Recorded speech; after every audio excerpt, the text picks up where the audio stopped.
Hello, magandang araw po sa inyong lahat mga kasama kapatid. Bago natin umpisan, iniling ko po sa inyo kung pwedeng mag-like, share, and subscribe. Malaking tulong po ito sa aking channel. Ito ay pinakita ko yung luma at yung bago, before and after. Gaya ng nakita nyo kanina, napakaraming mga butas, lubak at lumang-luma na itong bahay na ito. Ganyan ang ginawa namin na nasa plano. Ginaya namin yung guhit ng architect at ito ang kanyang kinalabasan. Ang ginamit namin dyan ay Acrytex Primer, Acrytex Cast at Boss Newell Putty.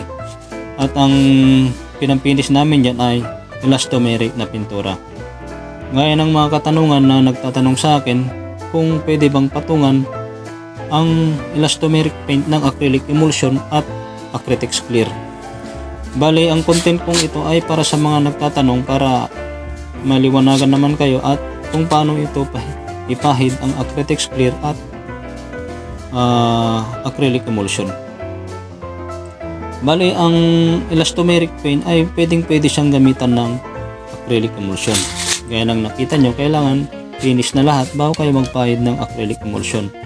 Bali, ang elastomeric na pintura gaya ng pinapahiran ko dyan ng acrylic emulsion ay walang reaksyon o walang anumang problema pag acrylic emulsion ang ipapahid natin. Gaya ng katanungan nila kung pwede bang patungan ang elastomeric ng acrylic emulsion para lalong makintab. Napakaganda at napakagandang tanong yan mga kasama. Bali, ang acrylic emulsion ay pwede siya sa anumang uri ng acrylic o mga latex, elastomeric, pwede siya. Ang kagandahan ng acrylic emulsion ay pwede rin to sa labas, pwede rin sa loob.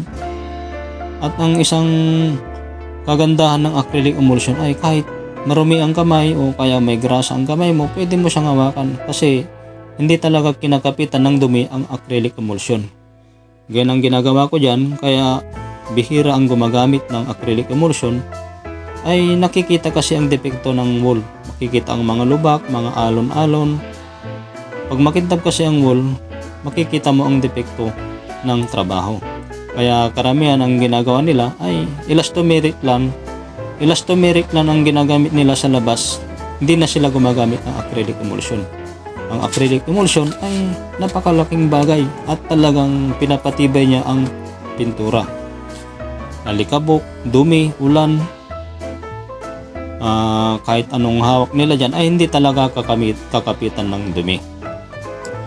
Kahit anong klaseng pagro-roller mo, pabalagbag, patayo o pwede ang acrylic emulsion walang problema sa pagpapahid. Pwedeng brush o roller. Walang reaksyon, hindi ka kakabahan. Bali, ang ini-spray ko naman dito ay Acrytex Clear. Gaya ng mga tanong ng iba kung pwede bang patungan ang elastomeric ng Acrytex Clear. Kasi pag Acrytex Clear kasi nagkakaroon ng reaksyon ang pintura. Pag binigla mo siya na inisprayan o i-brush, para sa akin hindi pwedeng i-brush pag mga ganyang kulay. Kasi nagkakaroon ng reaksyon, nagkakaroon ng pagbabago ang pininis mong elastomeric. Yan ang ginawa ko kanina, pinapakita ko dyan ang pag-spray ko. Bali, ang unang mano ay pahapyaw lang. Huwag mong pwedeng isagad o kaya lakasan o kaya ibabad yung spray mo. Kailangang anggihan mo muna ng isang pasada. Medyo malayo yung pag-spray mo at medyo mahina. Sa pangalawa, ganun din. At sa pangatlo, pwede mo na siyang lakasan para hindi masisira yung kulay ng ating pagkapinis. Gaya ng binabasa ko dyan ng tubig, yan ay acrylic emulsion. Ang acrylic emulsion, pag binasa mo, nagkakaroon siya ng parang ulap-ulap o blurred, lalo na pag malamig ang panahon. Ito naman yung inispiran ko ng Acrytex Clear. Ang Acrytex Clear naman ay walang reaksyon, parang tiles lang siya. Hindi gaya ng acrylic emulsion na nagkakaroon ng parang ulap-ulap pag malamig o nalagyan ng tubig. Pero pagka bumalik yung sikat ng araw ay nawawala din, kaya huwag kayong mag-alala sa acrylic emulsion. Ganun lang ang acrylic emulsion, pagka nabasa may pagbabago. Pero ang Acrytex Clear, pagka binasa mo ng tubig, walang pagbabago ang kulay. Kaya nispiran ko yan kasi babad sa araw at babad sa ulan.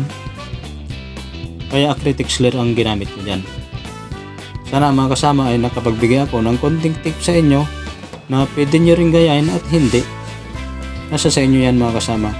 Dito ay sinilip lang natin ang napinis ko na partes ng aming ginawa. Sana ay nakapagbigay ako ng konting tips at kaalaman sa inyo mga kasama. Sana ay huwag ninyong kalilimutang mag-like and subscribe para lagi kayong updated sa aking mga bagong upload video.